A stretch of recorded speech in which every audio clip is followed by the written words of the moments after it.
Al Jazeera Podcasts.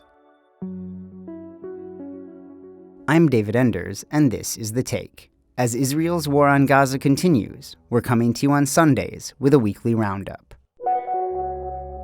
This week, 305 days into a ceasefire, Israel has killed at least 1,222 Palestinians in Gaza. The U.S. announced a deal for Hamas to disarm in Gaza as Israel continued its strikes there. Today is Sunday, August 2nd. Israel has killed at least 73,349 Palestinians in Gaza since October 7, 2023. On Friday, U.S. President Donald Trump announced that a deal had been reached for Hamas to relinquish its weapons. But the group has said that Israel must first withdraw from Gaza.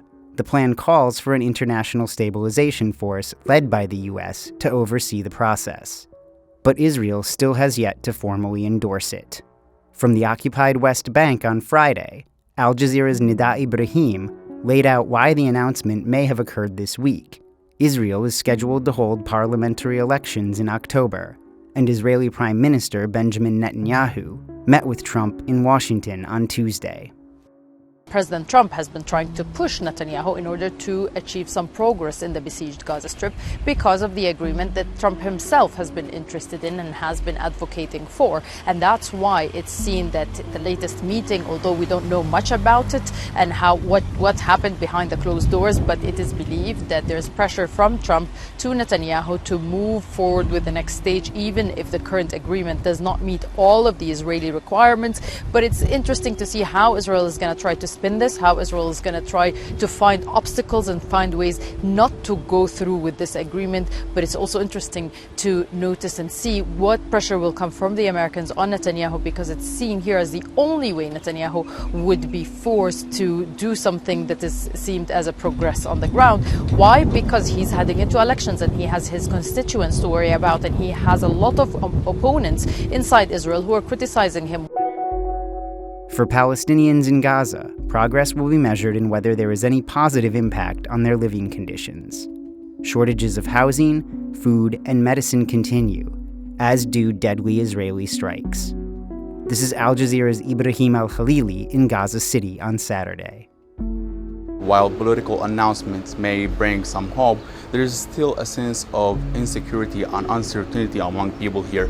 People are waiting for these announcements to translate into a sustained reduction in violence and ongoing Israeli attacks that are going to bring any security to their lives. The situation here on the ground remains dire. Just over the past 24 hours, the Israeli military targeted different sites and locations from Gaza City to central Gaza and the south, killing at least 4 Palestinians and destroyed a medicine storage warehouse linked to the humanitarian response here in the Gaza Strip.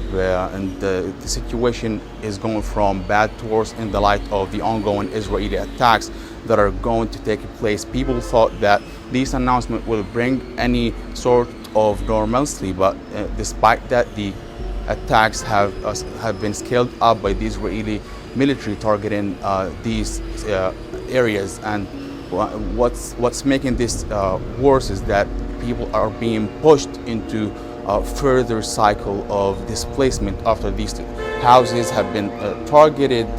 These families have ended up in the street without any place to go to. They have been living for the past 2 years in the same cycle of displacement and lacking the basic necessities that they need to survive.